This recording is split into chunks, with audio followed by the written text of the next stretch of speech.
오늘 우리가 열왕기하의 마지막 부분을 살펴보게 됩니다. 열왕기 3부터 시작해서 우리가 쭉 살펴본 말씀이 어느덧 우리가 이제 마지막에 이르렀습니다. 기원전 586년에 바벨론 왕 느부갓네살에 의해서 예루살렘은 불타오르고 남유다는 끝이 났습니다. 하나님께서 다윗 왕에게 약속하시기를 내 집과 내 나라가 내 앞에서 영원히 보존되고 내 왕위가 영원히 견고하리라 라고 언약을 세우셨던 그 나라가 사라진 겁니다. 물론 솔로몬 왕 이후에 수많은 왕들과 백성들이 우상을 숭배하고 불순종하며 하나님께 범죄함이 가득하다는 것을 부인할 수 없습니다. 그들은 하나님을 의지하기보다 정치적인 관계를 더욱더 의지하고 또 의식했고 힘과 권력에 이끌리며 정의는 사라지고 불의와 폭력이 만연했습니다. 그리고 이방의 문화들을 받아들여서 그 이방의 문화들을 따랐습니다. 분명 이스라엘은 하나님께 범죄하였습니다. 그 범죄의 결과는 끔찍한 겁니다. 전쟁과 포로가 된다는 것, 전쟁에 휩쓸리고 또 그로 말미암아 포로가 된다는 건 아무리 간결하게, 아무리 짧게, 또 아무리 드러나지 않게 표현한다 할지라도 그 전쟁과 포로라고 하는 그 단어 자체만으로도 고통이 드러납니다. 남유다의 멸망이 이스라엘의 범죄함의 결과라는 것은 충분히 이해할 수 있습니다. 그러나 한편으로는 하나님께서 다윗에게 영원히 보존되고 영원히 견고하리라고 약속하셨던 그 영원히라고 약속하셨던 그 약속은 도대체 어떻게 된 겁니까? 라고 하는 그 질문을 던지게 합니다. 분명 하나님께서 영원히 보존하고 영원히 견고하리라고 말씀하셨는데 이렇게 나라가 망하여 없어진 이 상황을 보면서 그 약속은 도대체 어떻게 된 겁니까? 라고 질문할 수밖에 없게 되는 거죠. 왜냐하면 우리 역시 그들과 다르지 않기 때문입니다.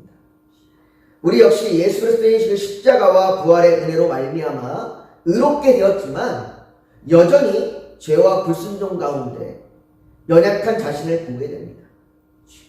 구원받아서 거듭나고 새 생명을 얻었다고 믿으면서 또다시 연약하여 쓰러지고 넘어지고 이런 나의 과연 소망이 있는가?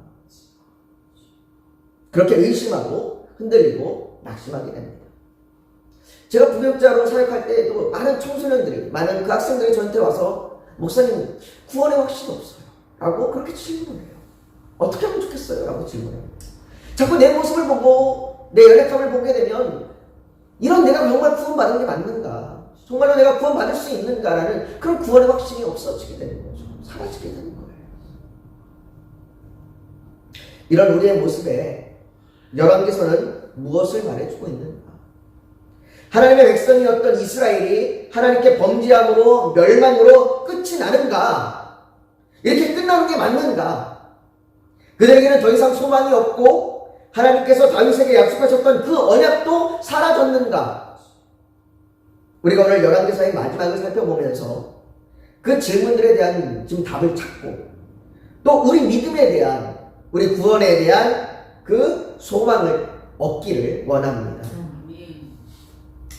바벨론이 예루살렘을 점령함으로 인해 이제 남유다는 끝이 났습니다.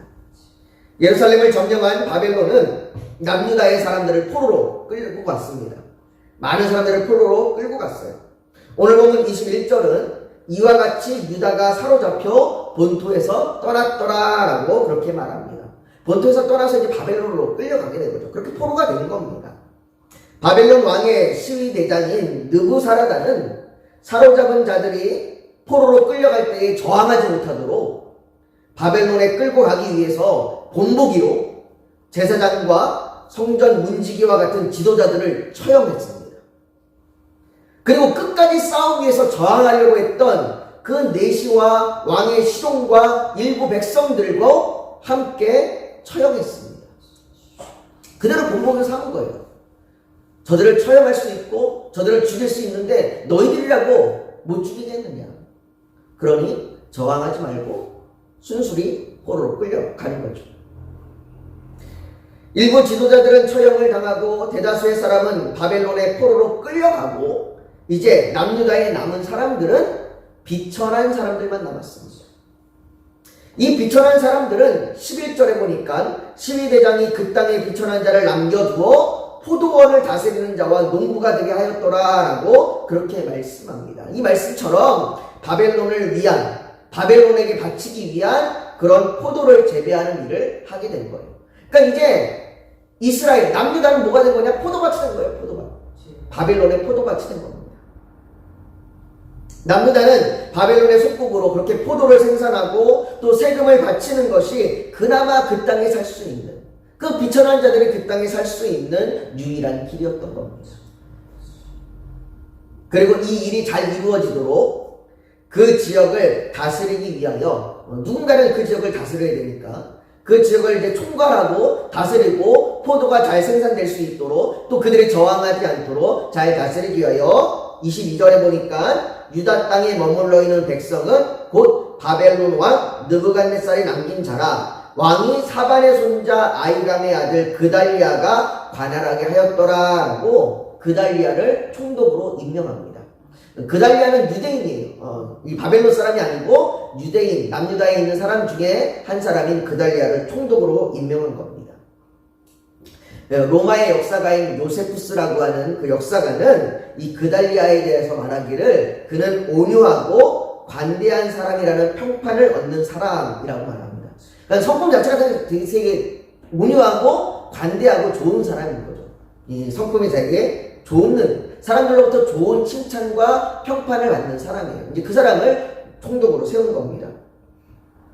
물론 단순히 그달리아가 성격이 좋아서 평판이 좋아서만 세웠던 사람은 아닙니다. 오늘 성경이 그달리아를 소개할 때 그에 대해 이렇게 소개합니다. 사반의 손자 아이감의 아들 그달리아라고 이야기를 해요.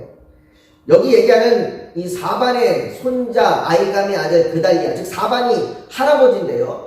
이 할아버지인 사반은 어떤 사람이냐면 열왕기하 22장 3절에 요시야 왕 18째 해에 왕이 무슬람의 손자 아살리아의 아들 서기관 사반을 여호와의 성전에 보내며 이르되라고 이렇게 이 요시야 왕 때 왕실의 서기관으로 일했던 사람이라고 이야기합니다. 그러니까 이 그달리아 총독의 할아버지는 왕실에서 일했던 사람이에요. 왕실에서 서기관으로 일했던 사람이고 그 서기관으로 일했던 이 사반이라는 사람이 요시야 왕 때 성전에서 율법책을 발견합니다. 그 율법책을 발견한 제사장이 그 율법책을 읽게 하는데 누구를 통하여 읽게 하냐면 바로 이 사반을 통하여 읽게 합니다.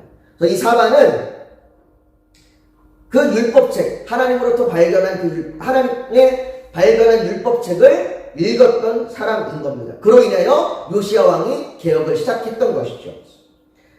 그의 아들 아이감은 어떤 사람이냐? 즉 그달리아의 아버지 아이감은 어떤 사람이냐면 아이감은 예레미야 26장 24절에 보니까 사반의 아들 아이감의 손이 예레미야를 도와주며 그를 백성의 손에 내어 주지 아니하여 죽이지 못하게 하리라 라고 예레미야가 백성들로부터 죽임을 당할 위기에 있을 때에 그 예레미야 선자를 도와줬던 사람이 바로 그달리아 총독의 아버지입니다.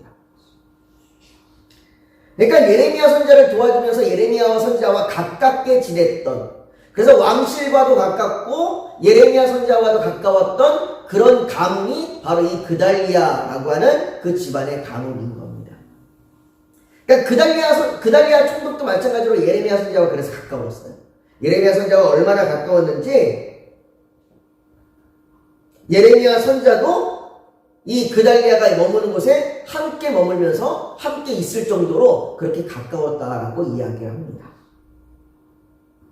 바벨론은 그런 그달리아를 총독으로 임명했고 그들의 예상대로 그달리아가 미스바라고 하는 곳에서 총독이 되자 많은 사람들이 그달리아에게 몰려왔습니다.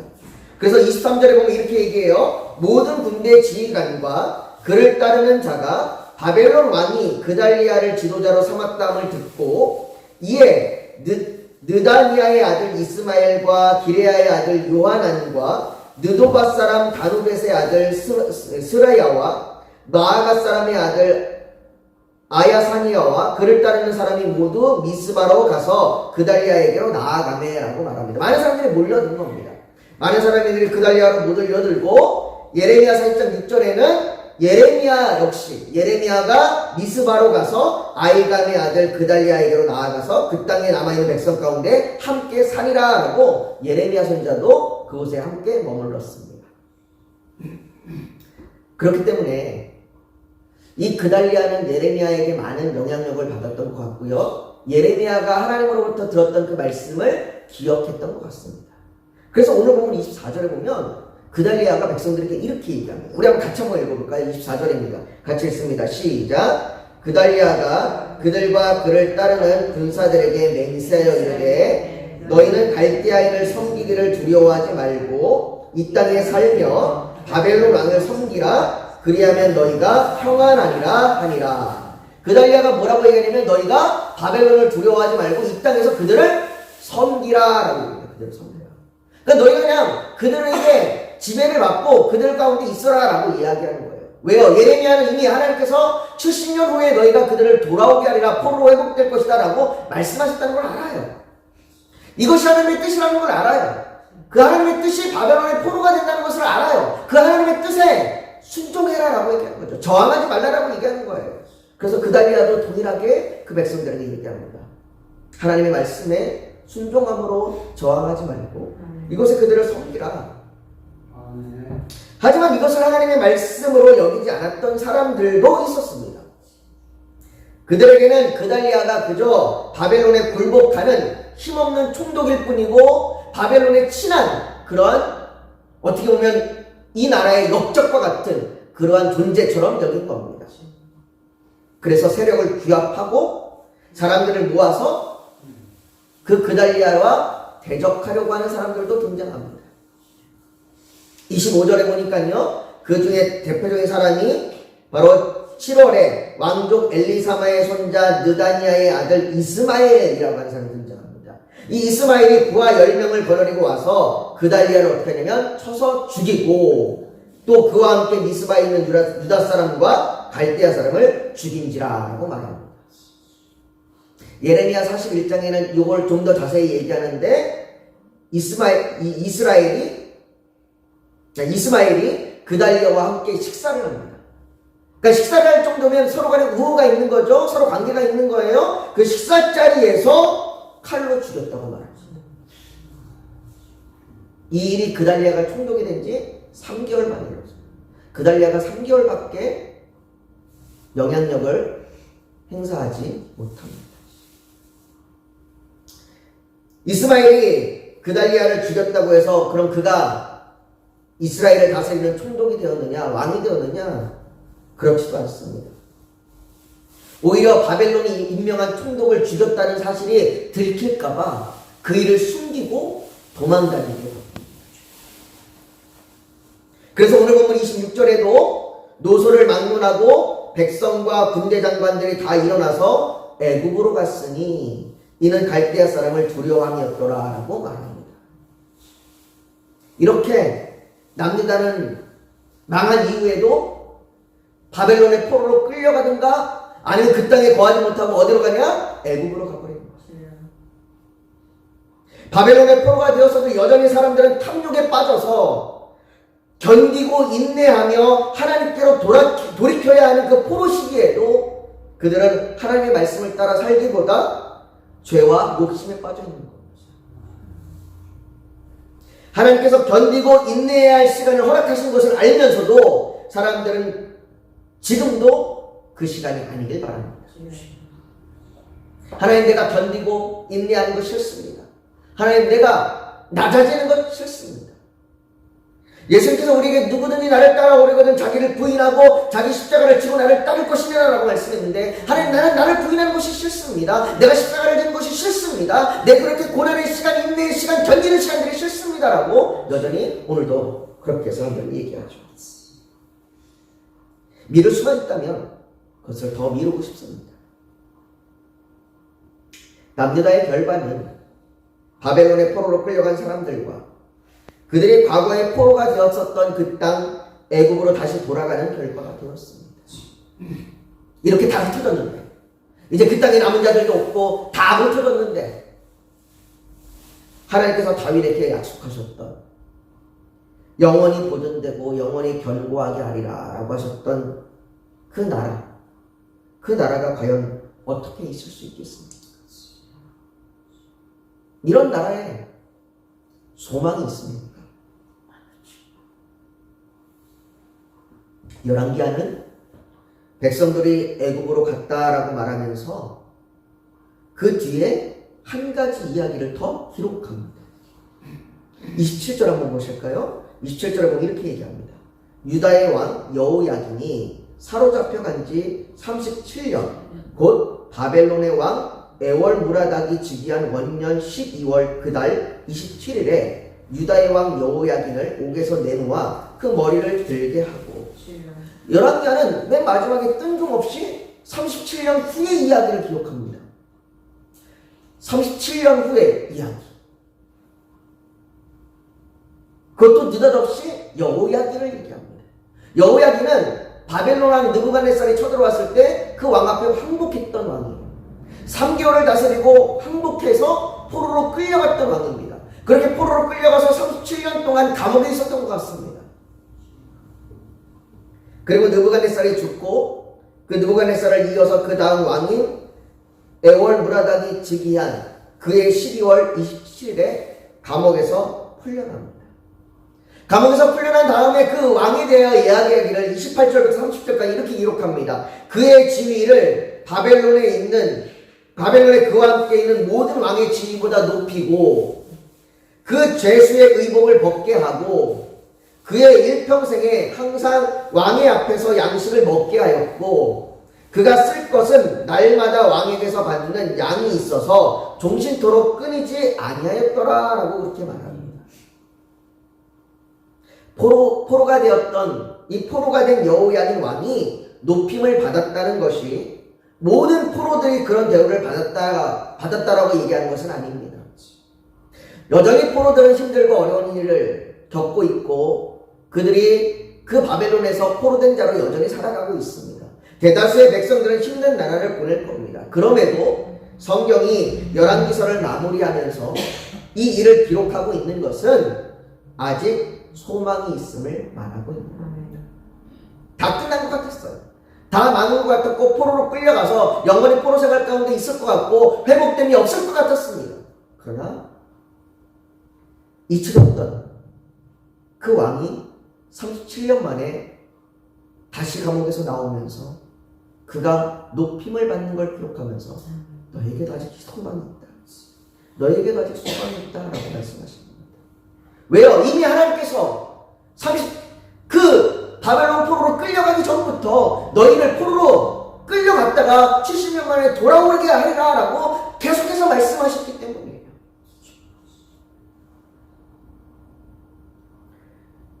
진실하신 하나님께서는 다윗에게 약속하셨던 내가 너희를 영원히 보존하고 영원히 견고하게 하리라 라고 했던 그 약속을 하나님은 여전히 기억하고 계십니다. 이스라엘 백성들을 애굽에서 이끌어내시고 가나안 땅을 허락하시고 그의 나라를 세우신 하나님께서 바벨론의 포로를 이끌어내어 그의 나라를 회복시키시는 일은 얼마든지 가능한 일입니다. 주님께서 다윗을 세워 이스라엘을 하나님의 나라가 되게 하셨다면 능히 약속하신 다윗의 자손을 통하여 그의 나라를 회복하실 수 있습니다. 그리고 우리는 그것을 예수 그리스도를 통하여 보았습니다. 그의 나라를 봅니다. 단지 이스라엘 안에 이스라엘만 속한 것이 아니라 모든 나라와 족속이 모든 열방이 그의 나라 가운데 나온 것을 우리는 봅니다. 하나님께서는 포로로 끌려간 에스겔 선지자를 이미 포로로 끌려간 에스겔 선지자를 뼈들이 가득한 골짜기에 두고는 이렇게 말씀하십니다. 그가 내게 이르시되 인자야 이 뼈들의 능히 살 수 있겠느냐. 어쩌면 우리에게도 그렇게 말씀하시는 것 같아요. 기서가 이 마른 뼈 같은 이 상황이 다 죽은 것 같은 이 상황이 살아날 수 있겠냐. 하나님께서 에스겔에 능히 이 뼈들이 살 수 있겠느냐라고 물으시고는 하나님께서 또 이렇게 말씀하십니다. 주 여호와께서 뼈들에게 이같이 말씀하시기를 내가 생기를 너에게 들어가게 하리니 너희가 살아나리라. 그리고는 이에 대해서 말씀하시기를 이게 무슨 의미냐면 또 내게 이르시되 인자야 이 뼈들은 이스라엘 온 족속이라. 그들이 이르기를 우리의 뼈들이 말랐고 우리의 소망이 없어졌으니 우리는 다 멸절되었다 하느니라. 자기네들이 멸절되었다고 얘기하는 거예요. 우리는 소망이 없습니다라고 얘기하는 거예요. 우리는 끝났습니다라고 얘기하는 거예요.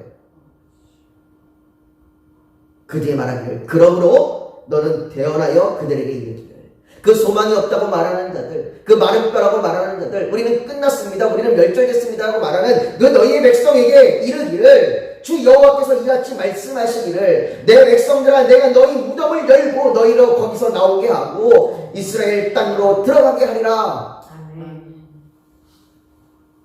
사랑하는 성도 여러분, 열왕기서를 보면 이스라엘에게서 소망을 찾을 수 없습니다.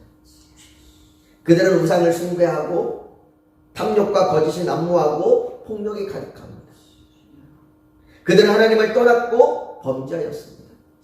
우리는 그것을 열왕기의 상하를 살펴보면서 계속해서 보지 않았습니까? 계속해서 그들이 떠나고 하나님을 멸시하는 걸 보지 않았습니까? 때로는 회개하고 말씀 앞으로 돌아서는 일들이 종종 있기는 했지만 그러나 여전히 그들은 하나님께 여전히 등을 돌렸고 돌이키지 않았고 그것이 시간이 지나면 지날수록 점점 더 커져가는 것을 우리는 보지 않았습니다. 그러나 그런 마른 뼈와 같은 이스라엘에게 하나님께서는 소망이 있다고 말합니다. 너희가 멸절되었다고 말하고 너희가 소망이 없다고 말하지만 하나님은 그들에게 소망이 있다.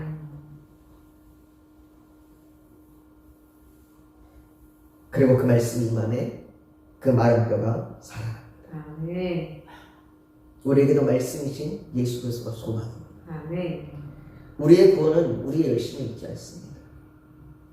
우리의 모습이 있지 않아요. 때로는 내가 내 모습을 보면 아무것도 아닌 것 같고 정말로 아무것도 소망이 없는 것 같고 아무 힘도 것도 같고 여전히 죄악 가운데 여전히 연약함 가운데 있는 것 같은 우리의 모습을 보지만 우리의 구원은 말씀이신 예수 그리스도에게 있습니다. 그러니 비록 죄와 연약함으로 인해 넘어지고 쓰러지고 어쩌면 마른 뼈 같은 상태일지라도 아직 소망은 있습니다. 우리 오늘 시간 그 주님 앞에 좀 우리가 의지하고 기도하길 원합니다. 하나님, 내게 소망이 무엇입니까? 하나님, 내가 나를 보면 소망이 없는 것 같습니다. 마른 뼈와 같고 다 망한 이스라엘 같습니다. 그러나 하나님, 그 다 망한 이스라엘 같은 그들에게 하나님은 소망이 있다고 말씀하십니다. 마른 뼈가 살아난다고 말씀하십니다. 하나님, 내게 소망을 주시옵소서. 예수 그리스도가 나의 소망임을 알게 하여 주시고 고백하게 하여 주시옵시고 오늘도 주님 앞에 그 소망을 두고 기도하게 하여 주시옵소서. 나를 죄악 가운데 건져내시고 나를 연약함 가운데 건져내어 주시옵소서. 우리가 그렇게 주님 앞에 우리 주여 한번 부르짖고 같이 기도하며 나아가길 원합니다. 같이 기도합니다. 거룩하신 아버지 하나님, 우리가 주께 소망을 두며 나아갑니다. 오직 주님만이 우리의 소망이십니다. 주님만이 우리의 힘이며 주님만이 우리의 위로이십니다. 아버지 하나님, 우리가 우리의 현실과 우리의 상황과 우리의 연약함을 바라보지 않게 하여 주시옵시고 아버지, 우리가 주께 소망을 두고 주의 말씀의 진리임을 믿으며 나아가게 하여 주시옵소서. 아버지 하나님, 우리 주께서 들어주셔서 정말 우리 교회가 그렇게 하나님께 소망을 두고 우리 성도들이 그렇게 주께 소망을 두고 정말로 그 말씀을 의지하여 믿음으로 나아가게 하여 주시옵소서. 그때 하나님께서 우리에게 은혜를 베풀어 주시고 그때 하나님께서 우리에게 아버지 놀라운 아버지의 그 힘을 주시고 우리를 도우셔서 우리가 정말로 능히 주의 뜻대로 설 수 믿습니다. 우리가 정말로 그렇게 주께 경배하며 예배하며 주께 영광 돌리게 하여 주시옵소서. 우리 교회가 그런 교회 되게 하여 주시옵소서. 아버지, 우리의 그 믿음이 흔들리지 않도록 우리를 붙들어 주셔서 우리의 의심과 두려움과 환난과 핍박과 우리의 염려와 근심 가운데에 우리가 넘어지고 좌절하지 않도록 우리를 도와주시옵소서. 아버지 하나님, 우리의 믿음을 강하게 붙들어 주시옵시고 우리가 주님만을 의지하며 나아가 우리 주의 역사여 주시고 또 아버지, 우리가 정말 선교사님들을 위하여 중보하며 기도할 때에 그들에게도 그 동일한 힘과 동일한 아버지 은혜를 도와여 주시옵소서. 아버지 하나님, 우리의 기도가 있습니다. 우리의 간구가 있습니다. 아버지 우리의 연약한 육신을, 우리의 연약한 마음을 붙들어 주셔서 아버지 우리를 싸매시고 고치시고 치료하시고 우리를 만지시고 위로하여 주시옵소서. 아버지 하나님 능히 우리가 주의 말씀대로 살아갈 수 있도록, 우리가 이렇게 하나님을 사랑하고 이웃을 사랑할 수 있도록 아버지 우리에게 더 큰 하나님의 그 사랑을 알게 하여 주시옵소서. 우리가 그 하나님의 사랑을 아버지 너무나 깊이 풍성히 깨달아 알아서 그 사랑으로 말미암아 이웃을 사랑하게 하여 주시옵소서. 우리가 간비를 맺고 있는 아버지 우리의 사랑하는 가족들, 형제들, 자매들, 아버지 친척과 이웃들, 심지어 원수까지라도 우리가 사랑할 수 있도록 우리를 도와주시옵소서.